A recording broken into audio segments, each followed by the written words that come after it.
Well, thank you very much for that, Louise, and good afternoon to you all. I'd like to extend a very warm welcome to everyone attending this event to launch Women's History Month. This year's theme is Choose to Challenge, and it's an opportunity for us all to take an active role in championing gender equality here at UWE Bristol and beyond.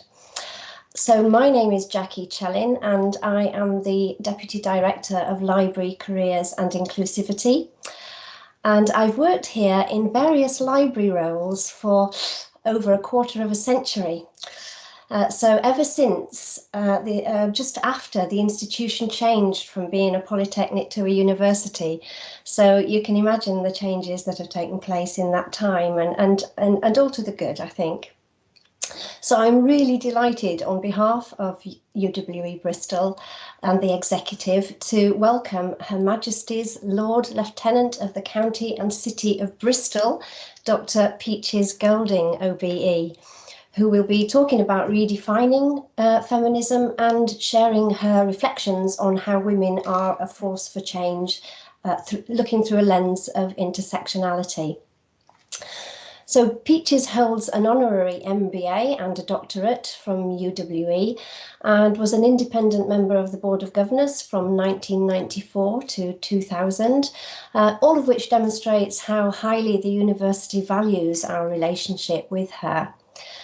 And I'd like to thank those of you who've taken the time to attend this event, which is the first of many stimulating and engaging events being offered to celebrate Women's History Month. And we hope you'll participate in some of the others and encourage your colleagues to do so too. Many of you have probably also taken part in LGBTQ History Month, which we celebrated in February. And in the autumn, we focused on Black History Month and Disability History Month. So these are regular features of the calendar here at the university, linking with national initiatives. And they involve students and staff working together to promote equality, diversity and inclusivity, which is absolutely a key strand underpinning and overarching the university's 2030 strategy, which is called Transforming Futures. We like to take a whole institution approach to EDI, to be evidence informed, keen to focus on positive change in the lived experience and the outcomes of our students and staff. And particularly pertinent to the History Months is that we want to do this by working in partnership, working with internal and external partners, our governors, our staff and students to achieve our vision of creating an inclusive and diverse university. So a great deal of planning, expertise, enthusiasm and commitment goes into the organisation of History Months, and we're indebted to the Equality, Diversity and Inclusivity team, to the Women's Staff Network, to the Students' Union and colleagues from all across the university for this, and to the external speakers like Dr. Peaches Golding OBE, who has come to share their experience and insights with us. So what can a History Month achieve? It reminds us of the progress that has been made towards equality and gives us the opportunity to celebrate that, whilst also identifying what is still to be done.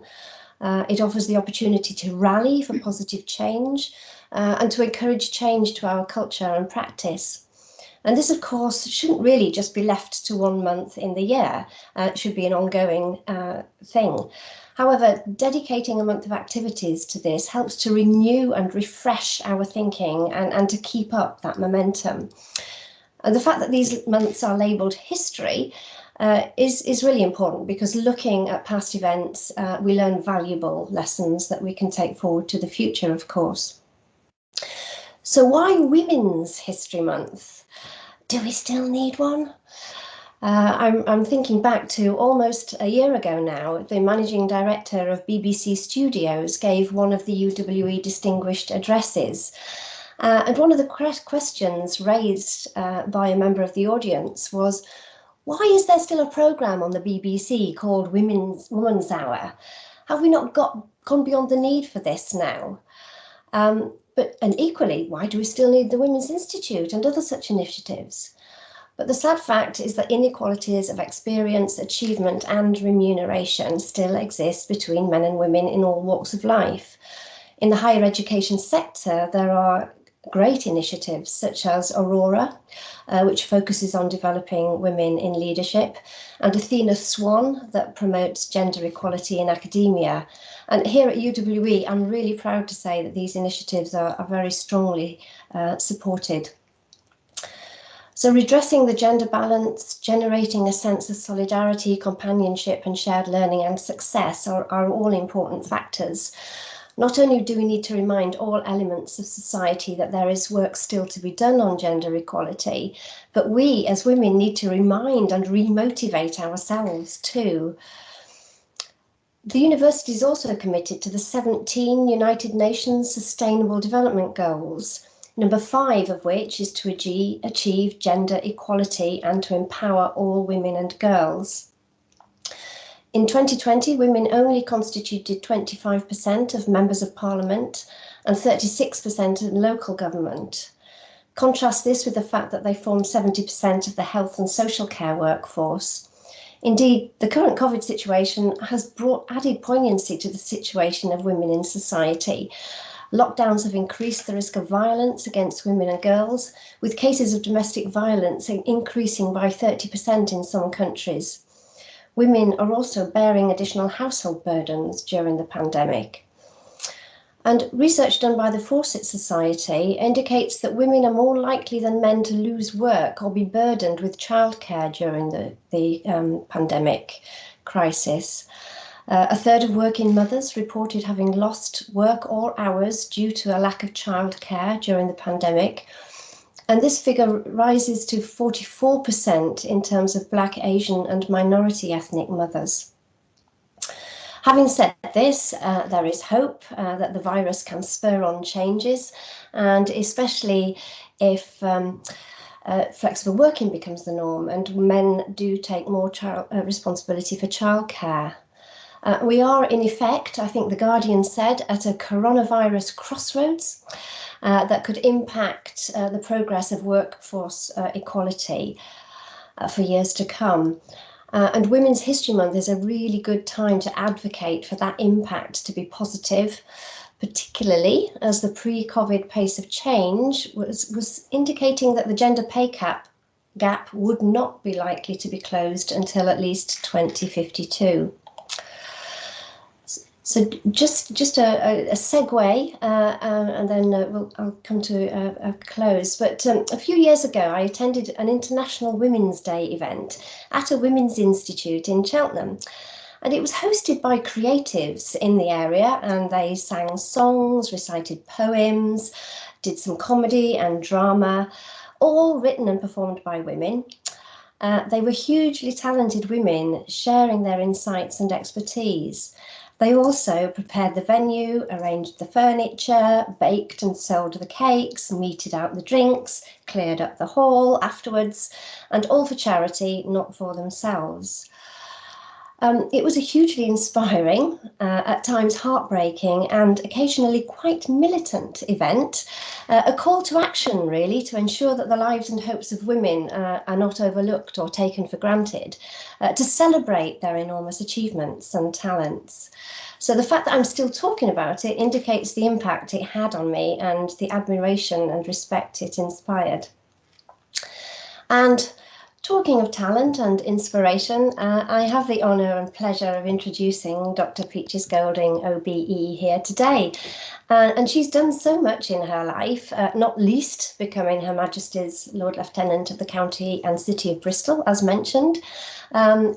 And this is an honour bestowed upon people who have given 10 to 15 years of their lives in voluntary service. And she's held this position since April 2017. Peaches was born and educated in the US. She's a biology graduate and worked as a teacher in Nigeria. And in 1992, she established a marketing and sustainability business in Bristol. She's currently principal consultant and head of sustainability for Moon Consulting Limited, a company that specialises in board and senior management appointments. And Peaches has been a board member and trustee of many organisations, such as the General Chiropractic Council, and in the local region, ITV West, GWR West, Avon and Somerset Police Authority, the North Bristol NHS Trust, and the SS Great Britain. I'm sure there are more.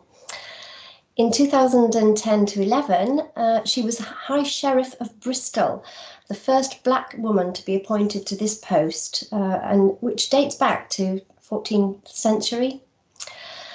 In addition to the Order of the British Empire, Peaches has also been decorated with an Order of St. John. So as such, we're incredibly privileged to have her here today to share with us her diverse experience and insights. As Louise mentioned, the format of this session is that Peaches will be interviewed for about 45 minutes by Bassmala Elbushary. Bassmala is a first-year UWE student studying biological sciences and is also the chair of the Equity Student Committee. She's got some great questions. And after this, there will be some 30 minutes for audience questions. So it just remains for me to say thank you to everybody involved and particularly to Peaches. And we really hope you enjoy this event and the rest of Women's History Month. Thank you so much, Jackie, for this wonderful welcome. I will now change the spotlight to Peaches, which I don't know if I can spotlight two people at once. So I may leave you in the spotlight, Peaches. I hope that's all right, as our main highlight of today. So now I will pass on to Peaches and Bassmala to do the rest of our event. So thank you very much. Thank you so much. It's such an honor to have Peaches Golding with us today, and virtually, but hopefully if the corona wasn't here, we could have had this event in a venue. But in today's conversation, we will explore the following topics: intersectionality, education, social justices, and mental health. So the questions I created are very meaningful and very deep. It's just to have an idea of your journey and be very curious on how did you get to that position and what experiences have you had. So the first question is, as a woman who is part of the BAME community, how do you find joy? Do you know, I don't think joy is related to my gender or identity or any other characteristic that I might have. I think we all can experience joy. And I think the things that make me most joyful are just in the moment. It's really easy to get caught up in a whole lot of stuff.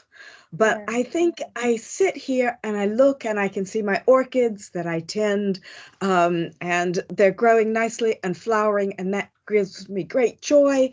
I look out and I see my garden that's starting to come into flower, and that makes me want to go outside and dig in it, and that brings me great joy. I think about what I'm going to have for lunch today. Oh, yes, that gives me great joy.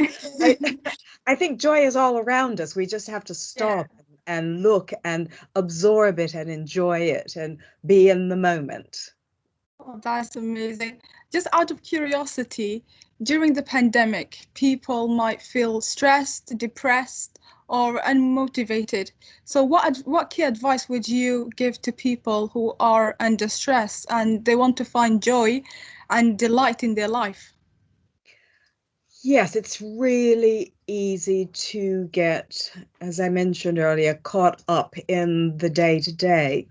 I think for me, what I do is I stop, I sit myself really quite comfortable, both feet grounded on the floor, hands in my lap, and I just breathe. Inhale, exhale, and I follow my breath. And I try not to think about anything. I just try to be and be content with that. You know, and I find that, you know, after 10 or 15 or 20 breaths, however long it might take, I do start to feel a little bit clearer, a little bit less stressed, a little bit less tied up, het up, and everything else. So again, just bringing myself right back to right now. I do it at night because sometimes I wake up. I don't know about you, but I wake up sometimes in the middle of the night. And again, what do? I just try to follow my breath, and eventually I'll go right back to sleep really quite happily. So that's my tip. That is actually amazing. So is that, when you think about meditating and also finding that joy, is that something that do you just focus on the present? So as you said, you just mentioned about just sitting in the sofa with your arm on your lap, and then you just focus on that present moment. Doesn't your mind go somewhere else, for example, worry or maybe stress or maybe work? Sometimes it does, and I congratulate my mind for having thought about those things. And then I tell it, now let's just focus on your breathing, because that's what we're doing right now. And I'll breathe. And then, yes, another thought will come through, floating by, and I'll acknowledge it as well. And I'll say, now's not the time to worry about those things. They'll take care of themselves in due course, or I'll put attention to it in due course. Right now, we're just going to breathe. And then I breathe. And then, of course, another thought comes from a different angle. Yeah, then you have to come back to it. That's right. That's what the mind is for. The mind is to think, and it enjoys thinking. And, that's great because we enjoy our minds thinking. That makes us creative. It makes us productive. It enables us to do all sorts of things. But we can control the mind. We really, really can. Yeah. And just teaching it to be calm, teaching it to relax, teaching it not to be so busy takes time because everybody has to invest in these things. But actually, the more you do it, the easier it becomes, just like any other thing. The more you do it, the easier it becomes. And it really, Bassmala, makes a huge difference. It's like a routine, like a continuous routine that you constantly have to do it. That's it. Let me know how you get on. I will try it though. So with today's theme, it's all about redefining feminism. Some people say that feminism is a social and political movement. Others say that feminism is about changing the way that people view men and women, mainly women. What is your personal vision regarding feminism? Well, feminism is interesting because, yes, it's probably quite political and it certainly is social. I think it is very much rooted in its time.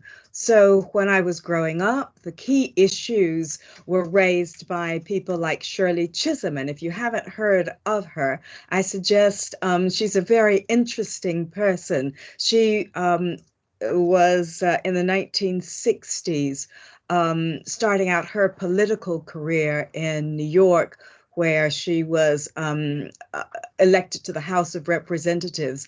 And she said that her greatest difficulty was not in being a woman, but it's not being Black, but dealing with men who didn't want a woman there. Sorry, I was about to get that the wrong way around. So she had this wonderful saying that if there's not a chair at the table for you, bring your own chair. Oh, that is amazing. Yeah.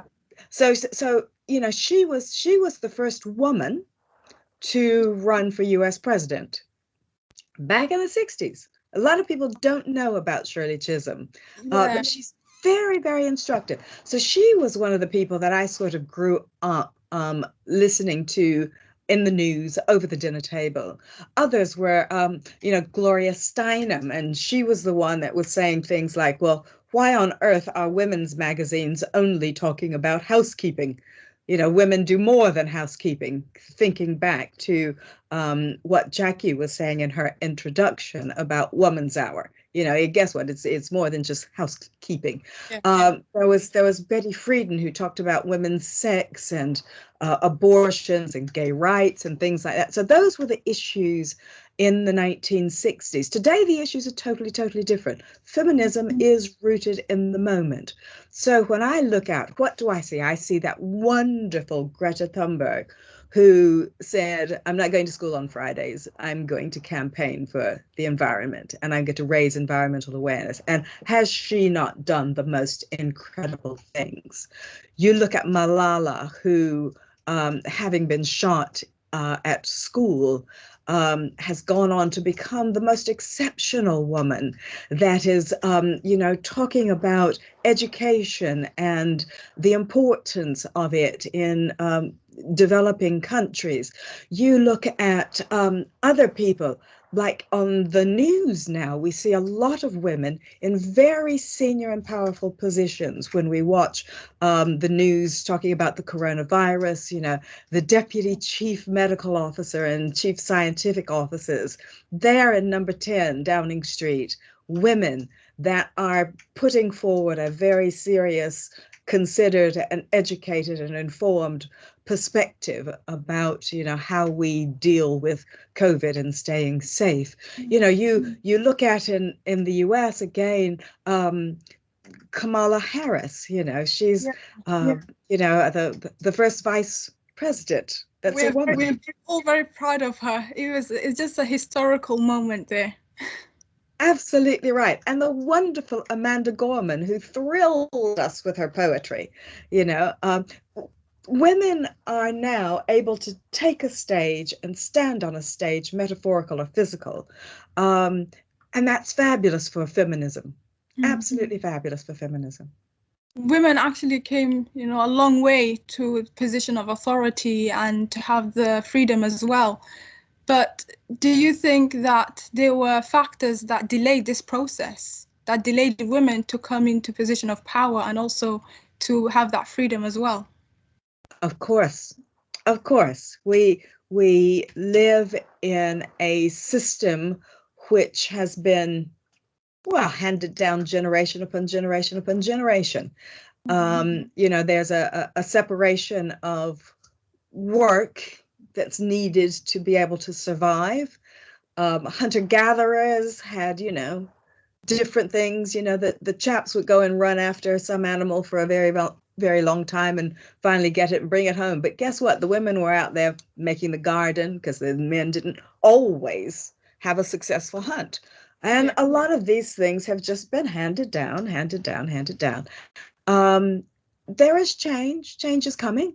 And I imagine that despite the fact that the COVID pandemic has had a greater impact on the lives of women than it has on men, it's also enabled men to find out they really like being home with the kids. Exactly, yeah. That's it. They like it quite a lot. You know, they love the rough and tumble of playing with them, bathing them, you know, educating them, doing all of these things. And also helping with household chores as well. Oh, yes, please. I know. It's fabulous. Things, even in my household, have changed quite considerably. And I appreciate my husband for realizing that there are things that he can do really quite capably. Wonderful. It really changed everything now, this pandemic. So now coming to this really important question is that what has been your proudest challenge you have conquered in your career? Well, that's a really tough question because you always think about your current challenge as being the toughest. But I don't think that is. I think I have to look back to when I set up my business in the 1990s, because that was a time of economic distress as well. And the economy was shrinking. Many people like me have been made redundant. And the question was, what do you do when you're made redundant? Guess what? It happens to many of us. And actually, the individual is not made redundant. The job is made redundant. The individual is still there. So, yeah, I set up the business. And I think the greatest challenge was getting customers. You know, you don't have a business unless you have customers. Exactly, yeah. I think I was exceedingly fortunate because I worked in the metals industry at the time, and another metal business that was a blue chip company said, "Wow, you've done really great things. Come and work for us." Then I had another blue chip company that asked me the question, could I do market research? And I thought, yes, of course I can do market research. Yeah. So I went home and I bought the book, How to Do Market Research. Like you, I'm a biologist. And one of the things that we know is we know how to write scientific papers, don't we? Exactly. We know how to set out the question. We know how to set up the control. We know how to get the data and measure and monitor and all of those things. And we know how to write it up. Yeah, and also a strategic order as well, yeah. That's right. Skills. That's right. So I thank my scientific background every day for that. So the challenge was not just finding the customer, but delighting the customer, doing the work, challenging their misconceptions. Yeah. You know, just out of curiosity, what inspired you to start the business? Well, I knew I was going to start the business for, I knew I was going to start a business for probably about 7 or 8 years before then. I worked for the city in economic development. One of the projects that I was involved in was Walls Court Farm, which was a farm at that time. And I guess I was part of the discussions with Hewlett Packard about moving their research facilities to Bristol at Walls Court Farm, which led to the building of the exhibition center on the UE campus, and all sorts of other things that came from that. When I was in economic development, I also had responsibility. Oh, lots. I can tell you loads of stories, Bassmala, but that's off the subject. But I had responsibility for helping people set up businesses. And I thought at that point, you know, again, you get the book, How Do You Set Up a Business, and what is a business, and what are the different types of, you know how life can be. But I decided at that point, I will set up a business. I didn't know what the business was going to be. And indeed, when I set it up, it became very different from what I thought it was going to be. But you sell what people will buy. Yeah, exactly. I just, you know, from what you've seen, what you've said, I've just had an idea about your personality. You're just more of a person who is very curious and very also a risk taker as well, because you didn't know what business you're going to start, but you're going to do it. So that is a very nice trait of you. But yeah, it's a really amazing personality. But risk is something. Yeah. We need to be able to take a risk, but you also must be able to calculate the likelihood of success of that risk. And so part of taking a risk is being able to analyze what the criteria are that will help you to be successful and to make sure you execute those points that are going to increase your success. And the more risk you take, the better you are at assessing it. Some people are risk averse. They only want to do what is safe and secure. Yeah. I think I have more fun, more joy taking risk when I take the right risk. Yeah. Oh my God, that is amazing. So in terms of the challenges that you just encountered, Has there been any particular advice that has strengthened your way to success? I think I exercise my confidence muscle. And I think that confidence grows from a number of things. One, it's accepting that challenge, taking that risk. Okay. It is following your interests, which again lead you to take some risks. Yeah. And realizing that while most of the time you'll be very, very successful because it's your interest and you think it's something that you like, Yeah. there are times when you will not be successful. And there are times when you will fail.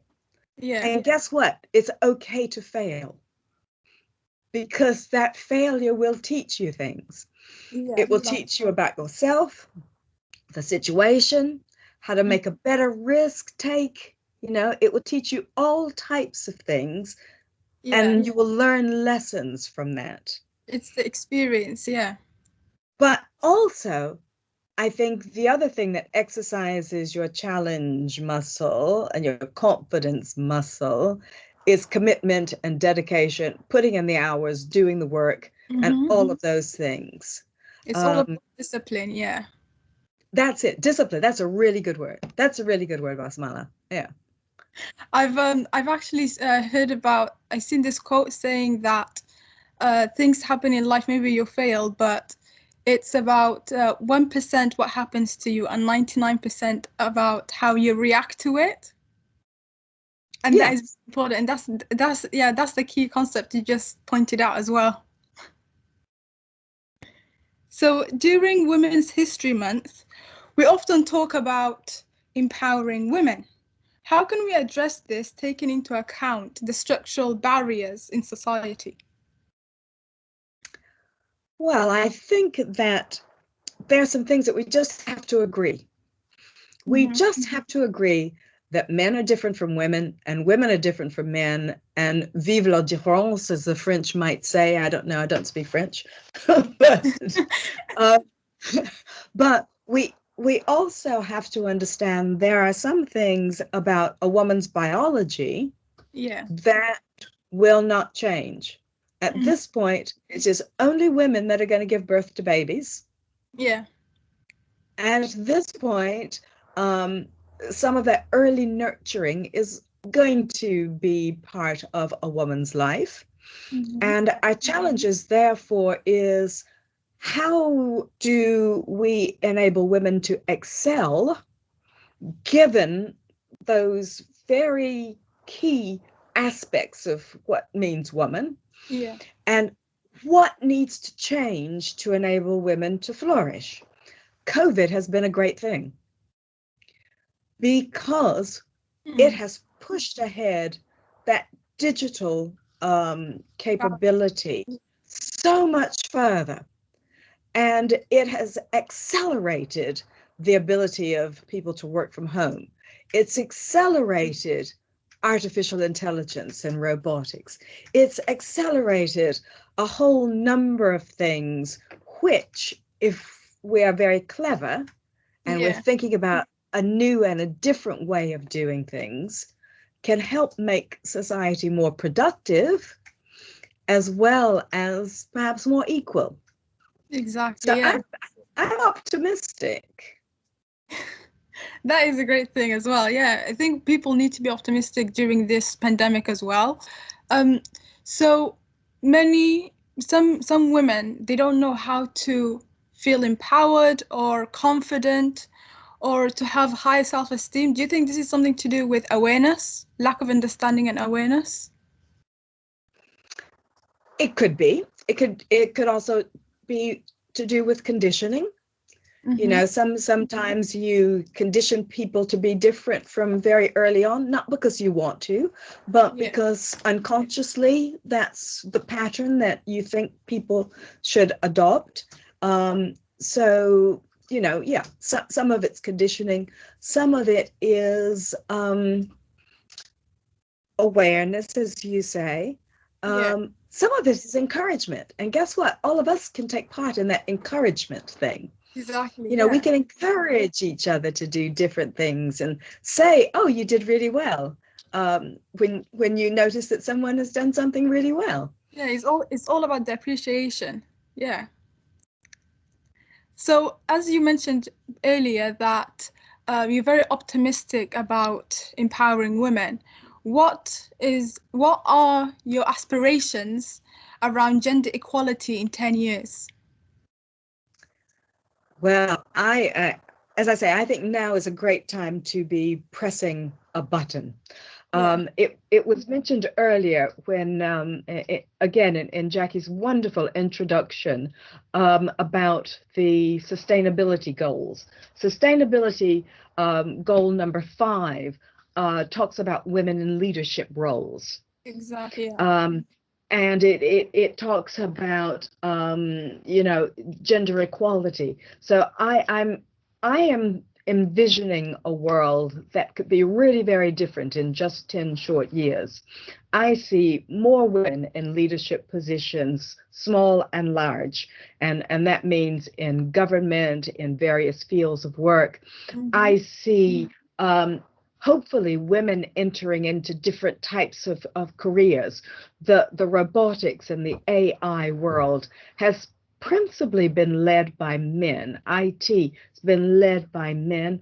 But actually, if we start getting women involved in that, we're going to have far better products, that are far more useful and usable, that can reach into care, that can reach into all different types of walks of life, not just driving cars and having submarines that do all sorts of great men type things, but also doing other things that's beneficial for society. So I see more women influencing where that is going to come from.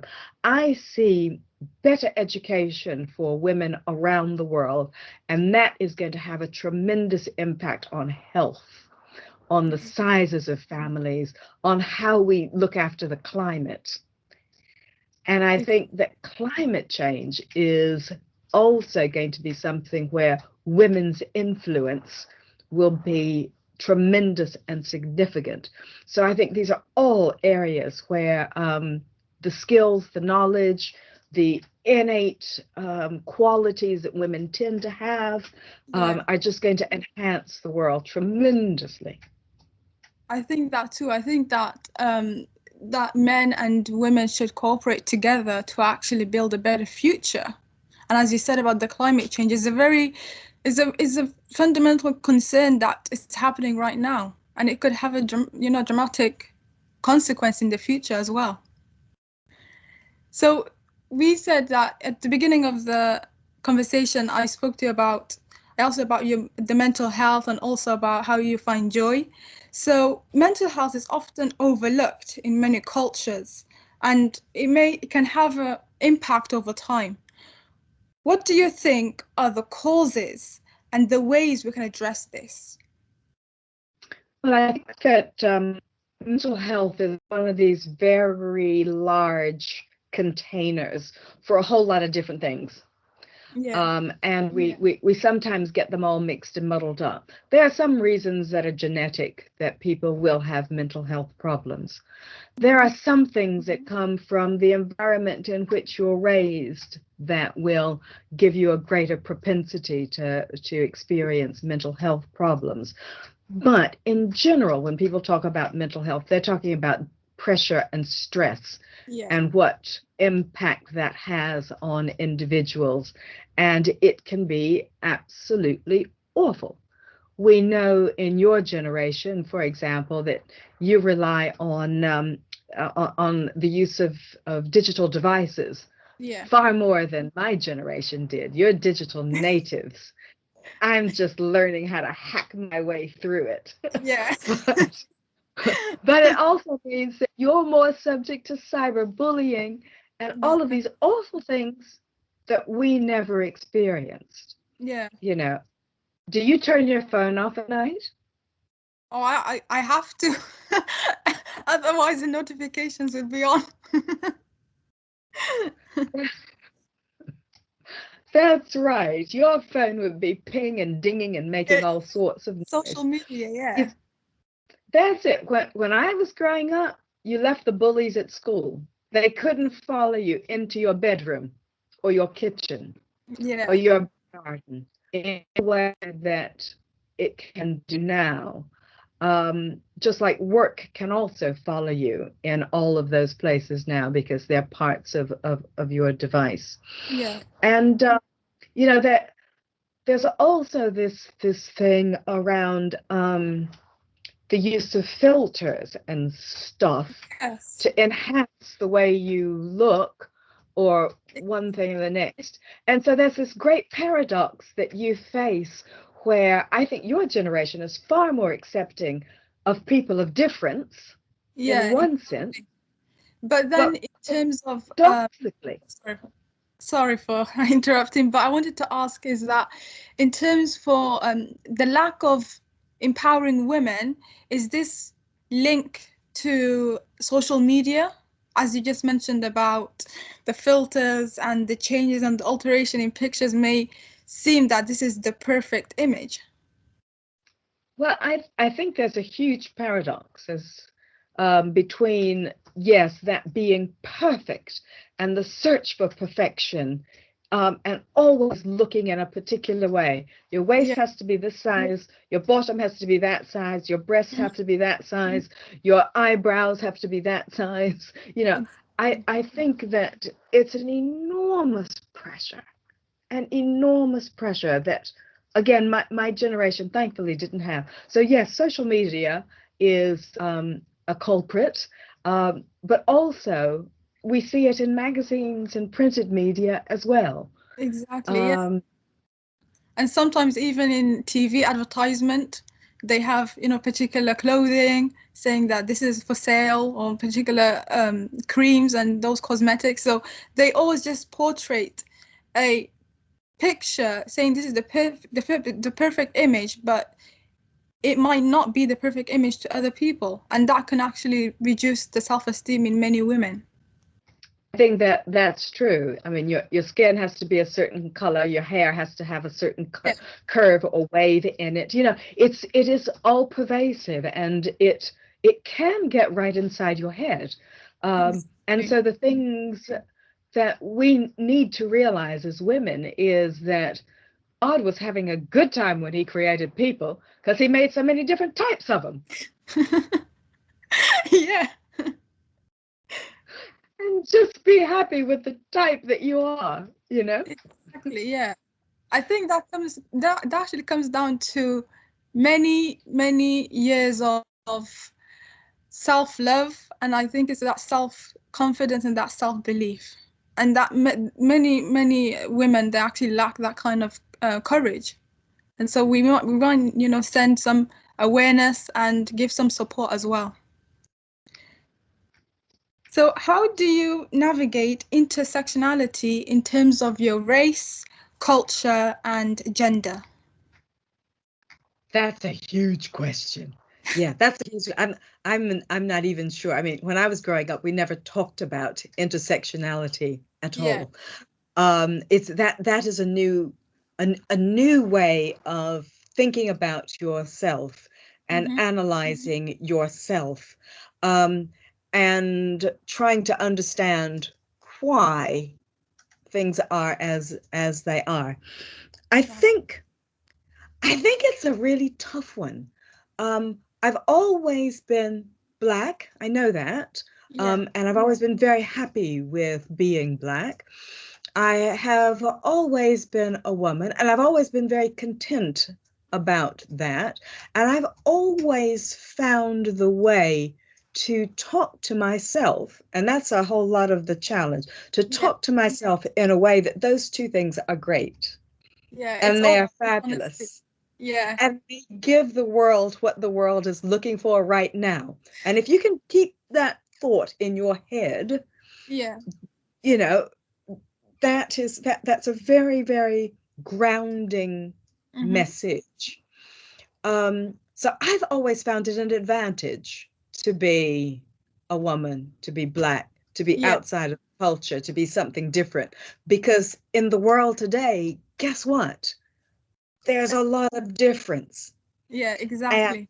the fact that I've lived in Nigeria and lived in South America, and the fact that I might try to speak different languages or do all sorts, that's what the world needs now. It needs people that can build that bridge between point A and point B. So intersectionality is your secret power.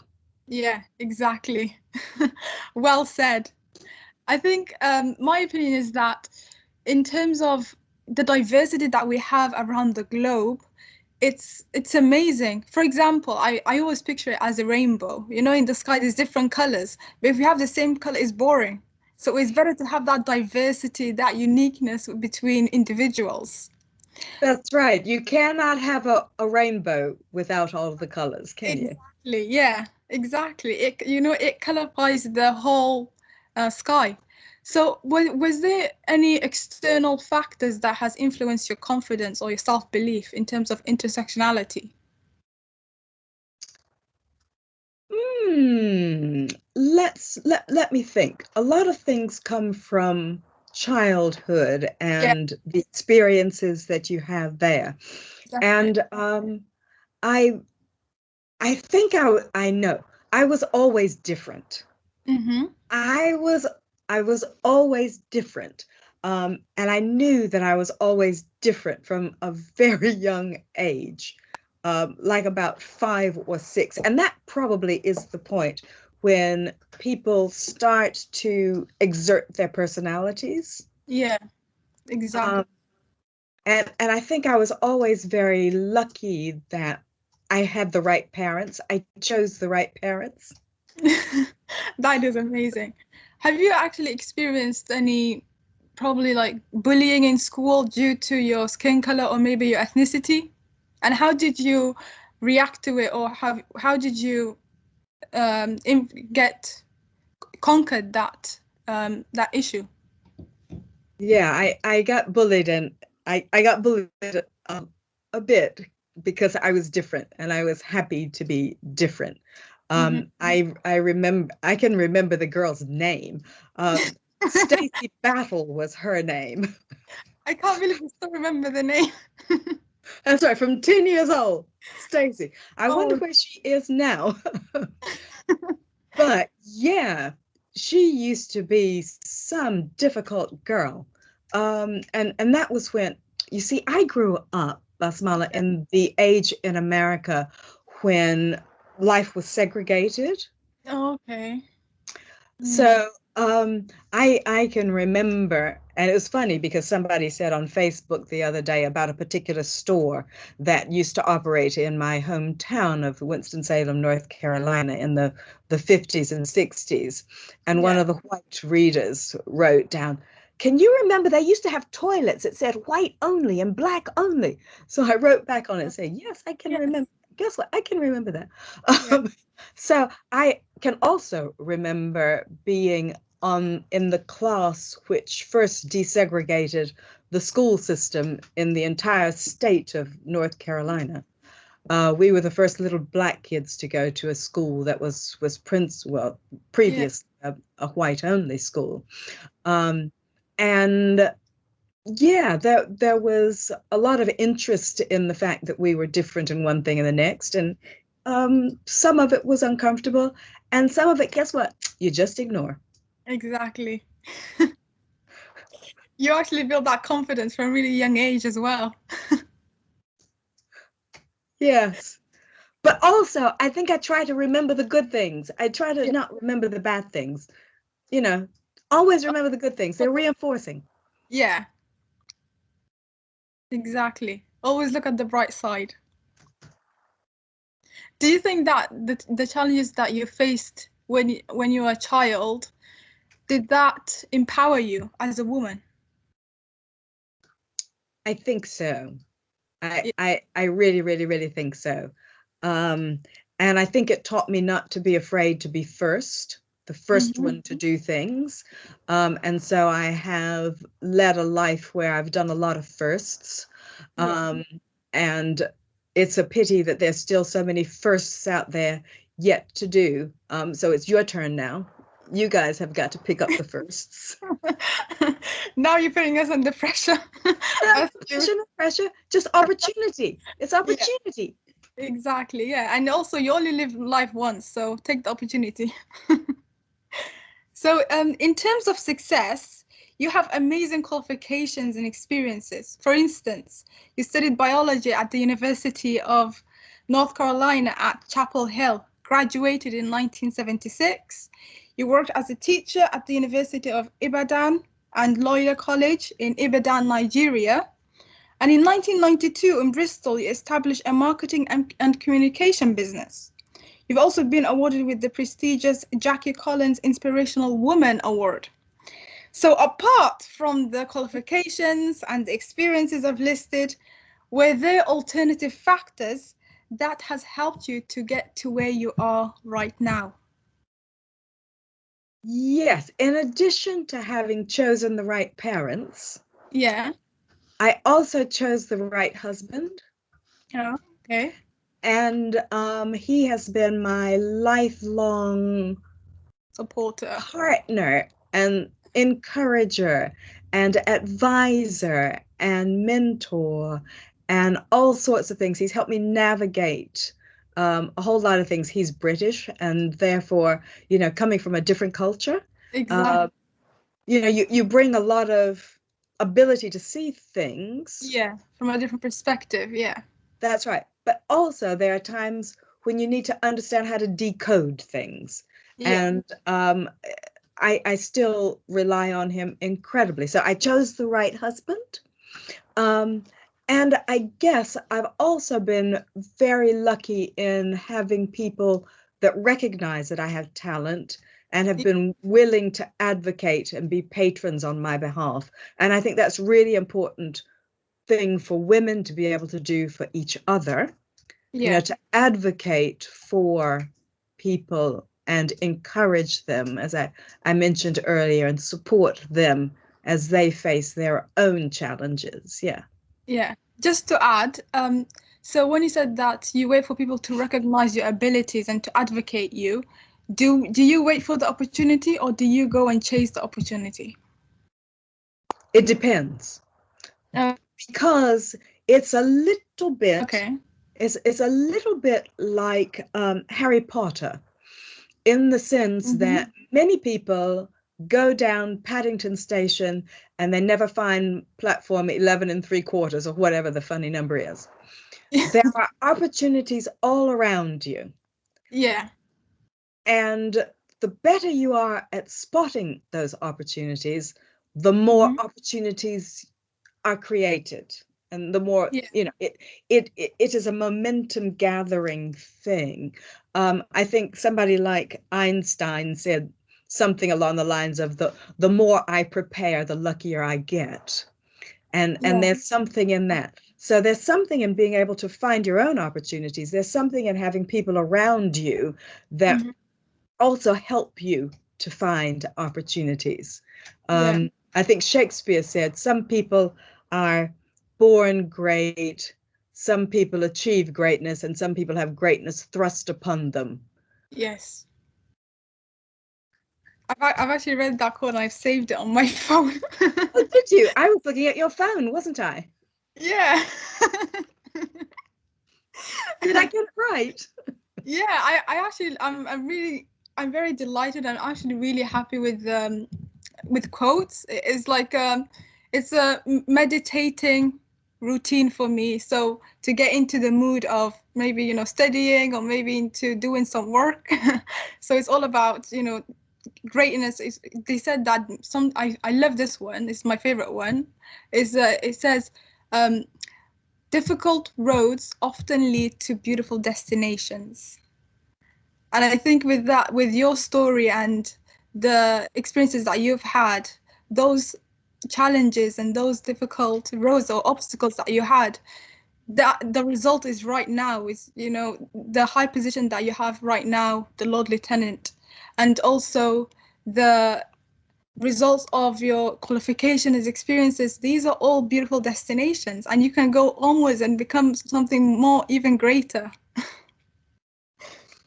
So, as I mentioned, you have, you know, amazing experiences. So within the advisory role of the Committee on Justices of the Peace, have you seen any advancement in terms of gender equality? Tremendous advancement. And I'll give you a couple of examples for that. Just last week, one of my duties as Her Majesty's Lord Lieutenant is to swear in justices of the peace. Yeah.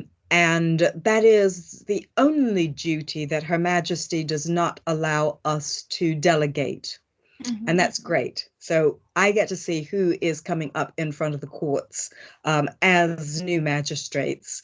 Yeah. And what encourages me greatly is that the age of people that volunteer to be justices of the peace is decreasing. Very good, because I think they're about 58 years old as the average age. So we need younger people. Oh, okay.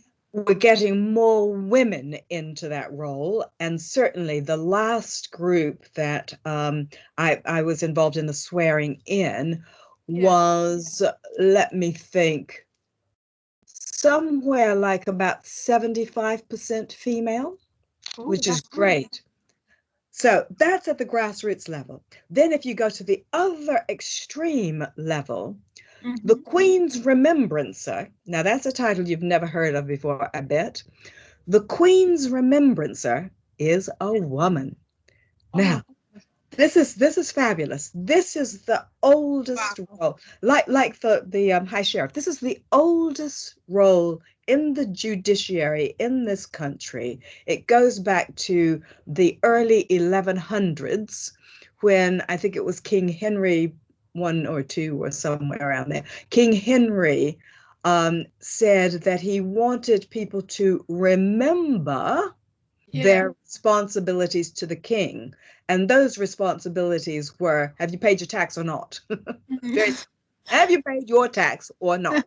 And so the Queen's Remembrancer, or the King's Remembrancer, the Queen's Remembrancer is responsible for that ethical thing, recording who pays tax or not.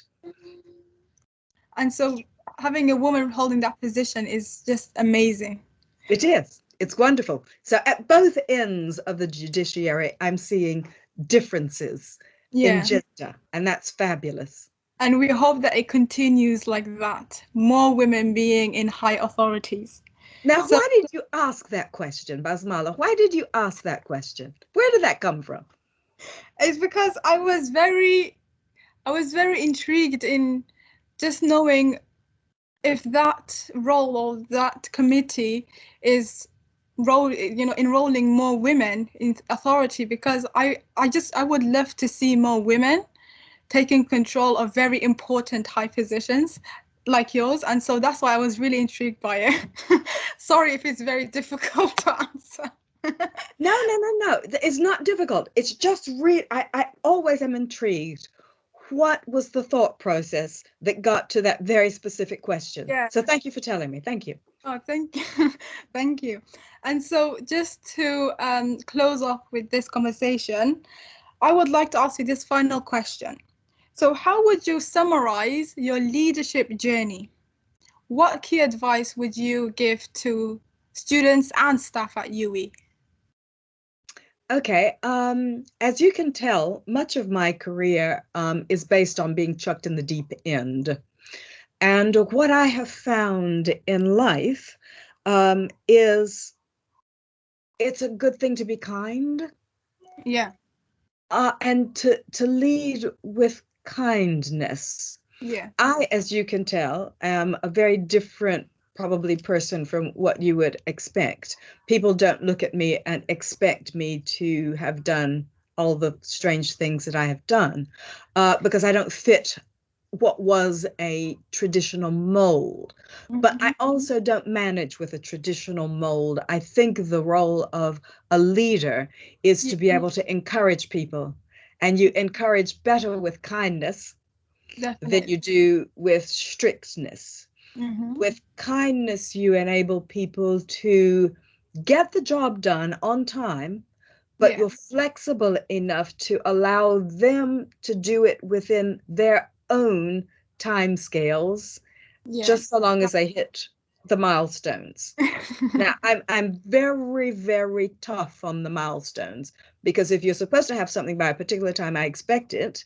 Mm-hmm. But how you do that, I'm really quite relaxed, because that enables innovation.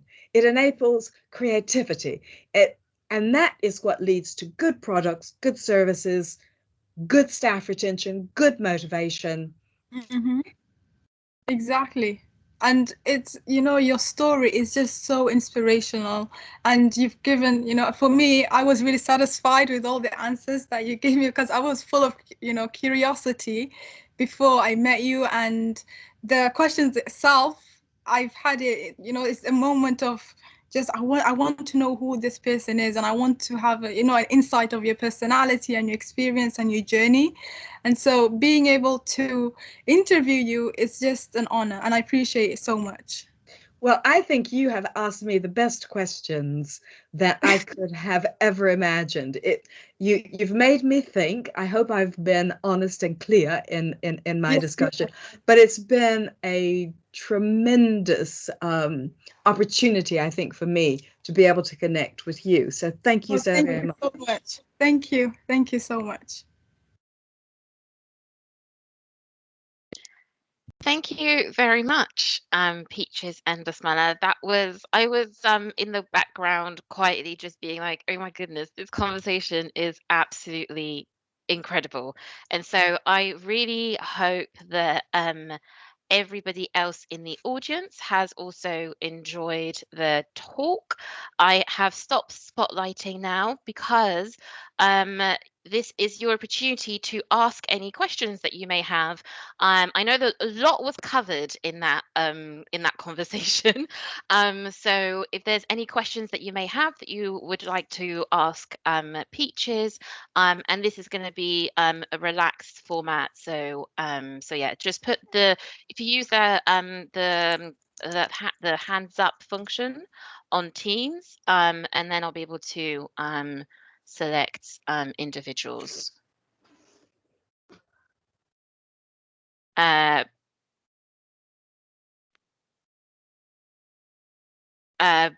Bridget, do you want to go first with your question? Yeah, hi Peaches. You spoke so very, very powerfully about being a Black woman challenging cultural and establishment expectations, and thank you so much for that. Well, it doesn't come much more establishment than being a Lord Lieutenant. Many years ago, when I worked as a civil servant in the Welsh office in Cardiff, one of my jobs was to look after the Welsh Lord Lieutenants. And in those days, there were no women Lord Lieutenants or Deputy Lord Lieutenants, or even a Black Lord Lieutenant in Wales. But they were as I recall, a very quirky, interesting bunch, but a pretty much establishment bunch of men operating in a quirky establishment role and doing it while wearing a plumed hat and spurs. Now, I know you don't have to do the uniform and spurs thing, but since becoming HMQ's Lord Lieutenant in Bristol, do you have any quirky incidents that you can share where, as a woman and as a Black woman, you were able to bring the role into the 21st century a little bit and smash it out of the park while being absolutely marvelous? Bridget, how can I answer that question? Let me see. Let me just step back one, because everybody hasn't had your experience of the lieutenancy. The lieutenant, the Lord Lieutenant, Her Majesty's Lord Lieutenant, leads the county and links that county to the 5 royal palaces. And so we do all the things on the Queen's agenda. So it's not just honors and awards. And yes, we can do investitures. You give out all of these wonderful things for the Queen's Awards for Enterprise, or the Queen's Award for the voluntary sector. But you also have a role in the cathedral, because, you know, the the Queen is defender of the faith, and so there's that religious sort of role that you have. The Queen is the head of the military, so you have that type of role. You are involved with business, education, charity, every aspect of life. And you're quite right, there have been 4 of us of minority ethnicity. There are 97 Lord Lieutenants across the country. 4 of us have been of minority ethnicity, and I'm the first woman that has been of minority ethnicity. And I guess we are about 28 to 38% female as a group. So I'm not sure whether I've done anything quirky or been able to knock it out of the park, but it has been a tremendous occasion. I think one of my great memories is the Sikh community has a memorial in Castle Park, and they wanted to open this, and I was able to get the Duke of Kent to come and unveil this particular shrine-ish thing. And it was very funny because leading up to a royal visit, you have to speak to people. My responsibility is to be able to put together a 5-minute by 5-minute timetable that's accepted by the royal household, so they know who they're going to talk to, what's going to be said, where people are going to be standing, all of these wonderful things. So I went through it, as usual, on about 4 or 5 different occasions with the community to make sure they knew exactly where to be, where to stand, who's going to be here, da da da da. It was exuberant because they broke every rule in the book. They crowded around to just say hello and welcome and thank you ever so much. A camera was thrust into the face of His Royal Highness. These things never happen. There were all sorts of things that went absolutely off the chart, but were so incredibly heartfelt and warm that everybody just enjoyed it. I mean, it was like a honeypot and all the bees came into it. It's absolutely marvelous. He enjoyed himself. Everyone else enjoyed them. It didn't go to plan. It did go to time. Oh, and it was the first visit by a member of the royal family to a temple of that sort, yeah. So yeah, it was a first. So maybe I did smash it out of the park. It sounds like you did, Peaches. Thank you so much for that anecdote. That was absolutely lovely. Thank you, Bridget. Does anybody else have any questions? Just as a reminder, the event is due to close at 1:30. I will aim for it to close on time. So it's just for you to be aware in terms of times for questions. So does anyone have any questions? If you do, please do the hands up raising function, and I'll be able to select you for you to go next. I've scared everybody. I was going to say feels like it, but no, not don't take that personally. But this is a really great opportunity because it's very rare that we can get someone like Peaches within our UE Bristol community. So if there is from anybody, either from my colleagues in the diversity team or from anybody else, before I pass to Bassmala. I will go to Paul.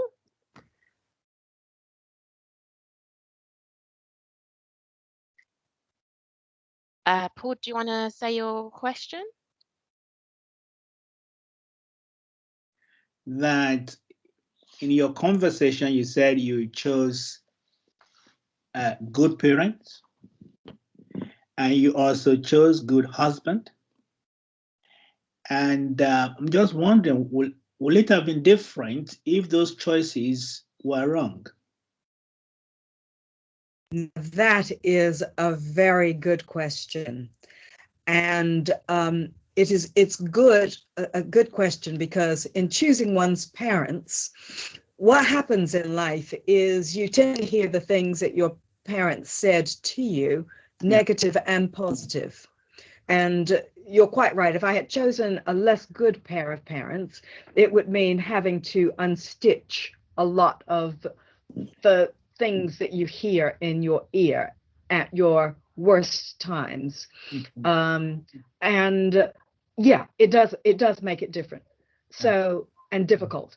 So I encourage you, when you have offspring, to just remember that they are a sponge and they will soak up absolutely everything that you say and do. And it has, you know, long-term implications. It doesn't mean you can't get over it, because you can get over it.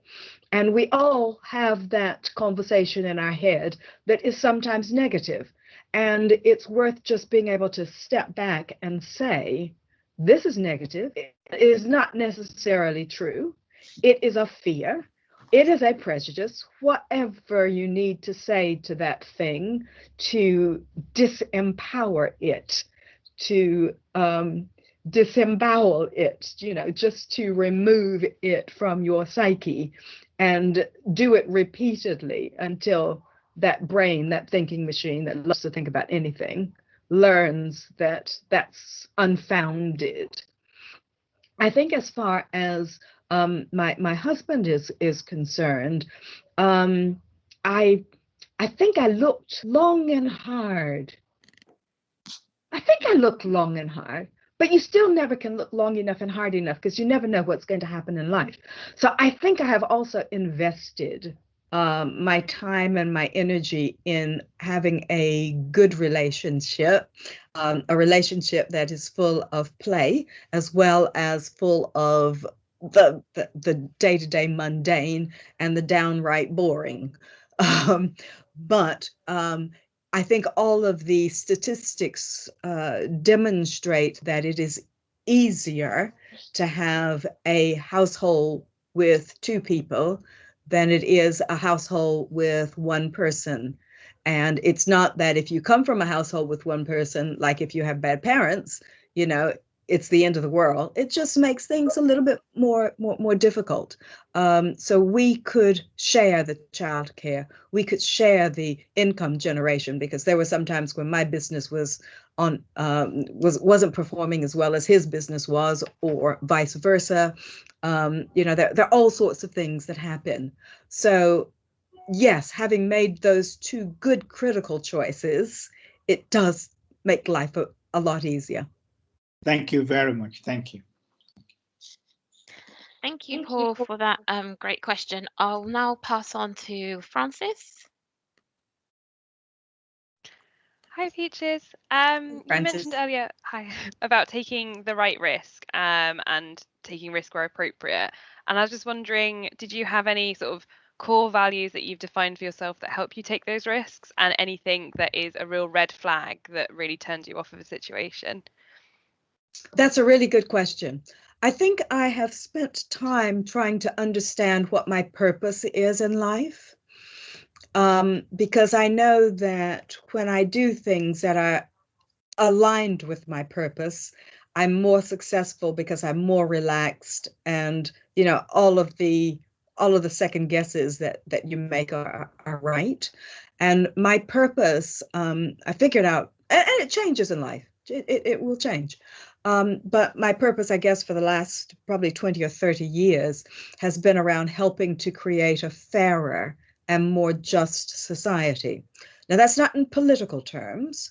You know, that's in social and education, and very much aligned with what the sustainability goal number 5 is talking about in terms of women, but it also includes the environment and other issues, other ethical issues that come into that. One of the things I did vow quite early on in my business was, there are some clients I will not work for a second time, no matter how much they want to pay me. They just are not the places that I want to be, or doing the things that I want to do, or things that I agree with. So those are the things that help me take better risks. and help me assess situations more accurately. Brilliant, thank you.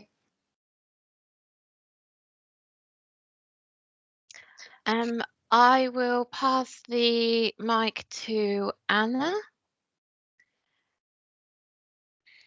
Hello, Peaches. Thank you so much for your talk. I'm really interested in the concept of kindness in leadership, and I would like to ask you the question around how an organization can embed this approach to leadership. Well, there's an interesting saying. Institutions, like fish, go bad from the head down. So choose the leader of your organization very carefully. Understand, and these things are embedded in the boardroom or whatever that trustee room or wherever the governorship or whatever the highest thing is. They are embedded there. And it's very clear about how we measure and monitor, how we treat each other, what behaviors are acceptable here. You know, all of those things are really encoded in a business and in an organization. And kind leadership will replicate itself through an organization that is led in a kind way. It doesn't mean, as I said, that you're not tough, that you're not able to meet those important goalstones or ambitions or whatever it is. It doesn't mean that you don't execute your strategy. You can do all of those things, but you can also do them with kindness. This is the way we treat each other. This is the way we look after each other. This is the way we talk. These are the verbs that we use, because, you know, even the way that we describe things has barbs and arrows in it. So with every culture, it requires encouragement and stories to reinforce what is acceptable around here. So choose your stories carefully, write them carefully, you know, use the right words to describe them. Thank you so much. Thank you for that. In essence of time, I will go to the two hands up that are there, just because I'm aware that people will have meetings and things to go to. So I will go to Lauren, and then I'll go to Francis. Lauren, do you want to ask a question? Hi Peaches, I've really enjoyed this. It's been amazing, and you have got so much to say about everything. And forgive me, you may have already done this, but have you ever thought about writing a book? You know, I would love to write a book. I'd love to write a book, but I don't know how, Lauren. Maybe you can help me. I don't know how to write a book, but I know I'd want to read one written by you. Well, this is my plea. If anybody can help me write a book, I'll take the tuition. So thank you. Oh, I'd love you to do that. Please do it. Please, somebody help Peaches to write a book. Thank you. That's a beautiful question, really, because I think there's value in being able to share our voices to wider audiences and on global scales and everything. Francis, did you want to go next? But I saw you've just put in the chat. So, but did you still want to expand on any points that you may have heard?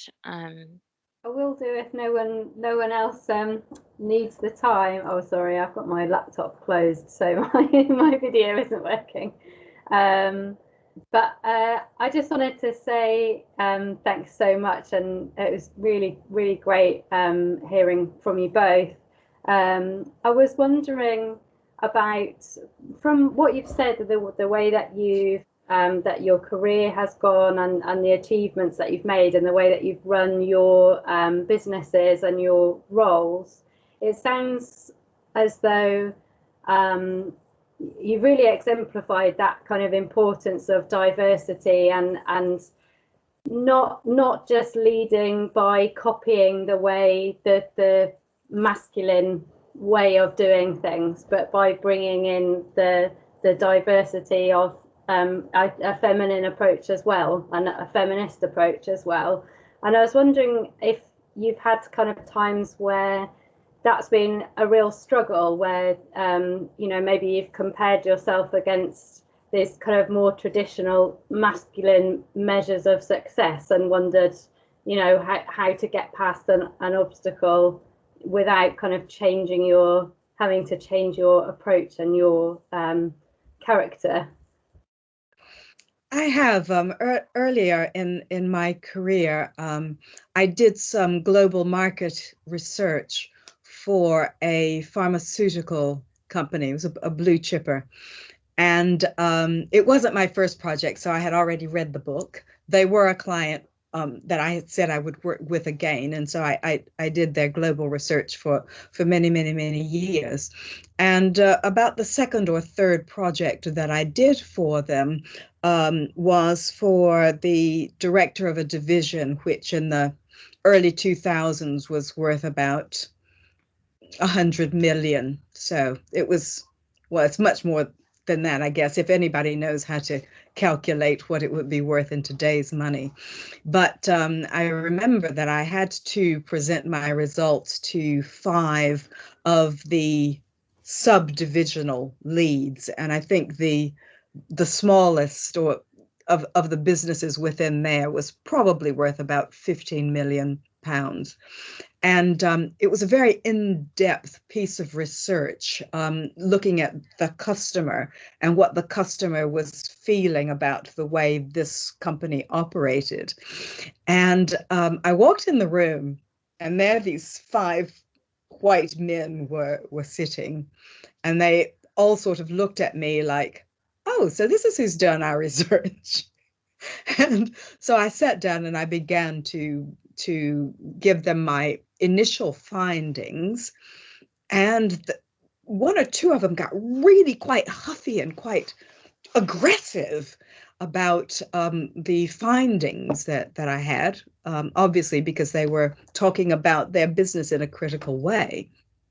And I then started giving them anecdotes of what the customer had said to back up my conclusions. And they could recognize the situations and recognize what had happened. And so over the course of probably about 2.5 hours, when I probably sweated a bucket and a half worth, you know, but slowly but surely it became clear that this little girl actually had got to the crux of some of the issues within their businesses. And it sort of turned things around. And it gave me, I think, that confidence of saying, I trust what I'm doing, because as Bassmala and I talked about setting out and conducting research, I was quite convinced that I knew what I was talking about, and therefore that the way that I was, a woman running a business, challenging their businesses, was okay. It was okay. And I guess the best part of it is that they commissioned me to do far more work for them, you know, on the basis of, I think, that come to mama kind of discussion. It was not comfortable at the time, let me tell you, but it worked. That's great, exercising that confidence muscle like you were talking about earlier. Thank you so much, everyone, for just really rich and excellent questions from the panel. Really great hosting from Bassmala. And I wanted to close with a question from Bassmala, who's put in the chat in terms of what would be your ultimate dream as a closing statement before we end for today's event. What would be your ultimate, your ultimate dream, Peaches? It's quite broad, but you can pick a focus if you. I think it is to spread happiness and joy wherever you may go. You may go. You. I love that. I love that. Like, honestly, like this takes us bang at 1:30, which I love a good time, an event that's very good on timekeeping. But I really hope that everyone else has enjoyed the event as much as I have. I just want to, on behalf of UWE Bristol, thank Bassmala for chairing this event incredibly. I can't emphasize that enough. You have been absolutely spectacular with the research, with the prep, with the questions, with the controlling, the whole thing. So just thank you so much. It's great to have one of our students in this leadership role. Thank you so much, Peaches, for giving your time, your stories. You are incredible, and sincerely, once COVID isn't so COVID, it would be wonderful to have you physically at UWE Bristol, because I think you definitely would inspire more of our UWE Bristol community. Thank you so much, Jackie, to be able to join us on behalf of the UWE Bristol executives. Is really important for us to ensure that all our programs are recognised within the executive team within the university, and it really reinforces just how important equality, diversity and inclusion is. Lastly, just to conclude, please take the time to complete the survey that is posted in the chat. This is really important for us to make sure that we're doing it right and we're doing these programs that have an impact and make a difference. This has been the launch of the Women's History Month program. There is a whole bunch of other events that's been hosted and delivered and planned by some of my excellent colleagues across the university. Please do get involved, engage, share it with your friends, peers, family members. But for me, that is all. Thank you so much, everyone, for joining us. Thank you to all our speakers. And I hope this has energized you for the start of an excellent Women's History Month program. So thank you, everyone. And if you do need to get in touch with us, then edi@uwe.ac.uk. I think that's correct. I said it really fast. Yes, that's correct. If you have any questions regarding our work. But thank you again. And that is it from me. I'm going to stop recording, and I hope you all enjoy the rest of your day.